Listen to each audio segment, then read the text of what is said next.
ஊரே அல்லோலப்பட்டுருக்கு கரண்ட் பில்லுனால. அதனால் எல்லாருக்கும் எக்ஸஸ் வந்திருக்கு அப்படின்னு கிடையாது. ஒரு சில பேருக்கு வந்திருக்கு. எங்களுக்கு அந்த மாதிரி வரல. எங்களுக்கு வந்து எக்ஸஸ் பில்லாம் வரல. ஏன்னா எக்ஸஸ் பில் வரதுக்கு எதுவுமே இல்லை பார்த்தீங்களா. ஏசி இருக்கணும், வாஷிங் மிஷின் இருக்கணும், டெய்லி அயன் பாக்ஸ் யூஸ் பண்ணணும். இதெல்லாம் பண்ணால் உங்களுக்கு வந்து கரண்ட் பில் வரும். யூஸ்வலாகவே எனக்கு வந்து பார்த்தீங்கன்னா 100 and something, மேக்ஸிமம் 200க்குள்ளே தான் எனக்கு வரும். 200 250க்குள்ளே தான் வரும். அதுக்கு மேலே எனக்கு வராது. ஸோ எனக்கு ஜூன் மாதம் எனக்கு வந்து கரண்ட் பில் வரல. இங்கே என்ன பிரச்சனைனா, உங்களுக்கு இந்த தாவேகா காரணங்களுக்கு அக்கௌண்டபிலிட்டின்னா என்ன இழவுன்னு புரியலை. ரெஸ்பான்சிபிலிட்டினா என்னன்னு சுத்தமாகவே இவனுங்களுக்கு தெரியாது. அதுதான் இப்போ பிரச்சனை. இங்கே கரண்ட் பில் வந்து யூசேஜ்க்கு தக்கன தான் வரும். இப்போ நிறைய பேர் வந்து தற்கொலையானுங்க அணிலுங்க வந்து வீடியோ போட்டுட்ருக்குறானுங்க. ஏன்டா ஃபஸ்ட்டு இருந்த கவர்மெண்ட் என்ன சொல்லிச்சுன்னா 100 யூனிட் ஃப்ரீ, 2 மாதத்துக்கு ஒரு தடவை 100 யூனிட் ஃப்ரீ. நீங்கள் எவ்வளோ யூஸ் பண்ணாலும், லைக் 1000 யூனிட் நீங்கள் யூஸ் பண்ணுறீங்கன்னா 100 யூனிட் உங்களுக்கு ஃப்ரீ வரும். மேற்கொண்டு 900 யூனிட்கான என்ன அமௌண்ட்டோ அந்த ஸ்லாபில் தான் வரும்.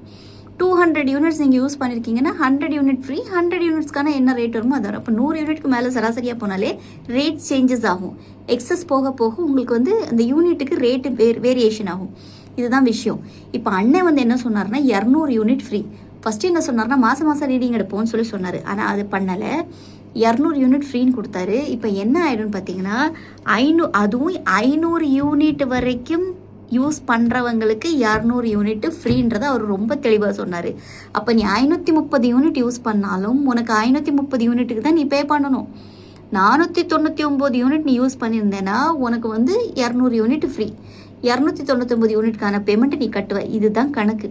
இந்த இழவு கணக்கு தெரியாமல் தான் நீங்கள் வந்து தூக்கிக்கிட்டு சுற்றிட்டு இருக்கீங்க. இன்னொரு விஷயம் சொல்லட்டுமா, ஒரு லேடி 29,000 சில்லற ரூபா கரண்ட் பில் வந்துச்சுன்னு கத்துனாங்க. ஒரு ஆள் இபி ஆஃபீஸில் போய் சண்டை போட்டார். எங்களுக்கு அது பணத்தை கட்டுறதுக்கான டைம் கொடுங்க அப்படின்னாரு.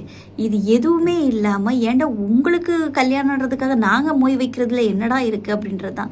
இந்த பொண்ணு ஏற்கனவே பயங்கரமாக விசில் ஊதுனது. அந்த ஆக்ட்ரஸ் வைஷாலி 2022 எடுத்த ஃபோட்டோவை கொண்டு வந்து நிற்க வச்சிருக்கேன். உங்கள் அண்ணனே 2021 கருப்பு சொப்பு சைக்கிளில் போய் ஓட்டு போட்டு வந்தார். அப்போ நம்ம சொல்லலாமா இவர் திமுக கைகொள்ளின்னு? எதுக்கு என்ன பேசுமோ அது பேசுங்களாடா. உங்கள் இளவில் வந்து என்னென்னா, உங்களுக்கு அரசியல் இளவும் புரியல, கணக்கு இளவும் உங்களுக்கு புரியல, உங்களுக்கு மனிதாபிமான மசலும் ஒன்றும் கிடையாது, உங்களுக்கு வந்து மனசார அதை ஏற்றுக்கிற பக்குவமும் இல்லை, மனதாருன்ற தப்போ மன்மதை ஏற்றுக்கிற பக்குவமும் உங்களுக்கு கிடையாது. மொத்தத்தில் ஒரு முட்டா பயல்கிட்ட சிக்கிக்கிட்டு நாங்கள்லாம் சீரழிஞ்சிட்டு இருக்கோன்றது மட்டும் நல்லா தெரியுது. மீட்டர் ரீடிங் வந்தால் அந்த யூனிட்டுக்கு வேரியேஷன்ஸ் ஆகும். உங்கள் அண்ணன் சூப்பராக எல்லாருக்கும் பட்டநாமத்தை சாத்திருக்கிறாரு. 500 யூனிட் வரைக்கும் வந்தால் மட்டும்தான் உங்களுக்கு 200 யூனிட் ஃப்ரீ. இல்லைன்னா உங்களுக்கு நொட்டிட்டு தான் போகும். எனக்கு பிரச்சனை இல்லை, எனக்கு பில்லு வரல.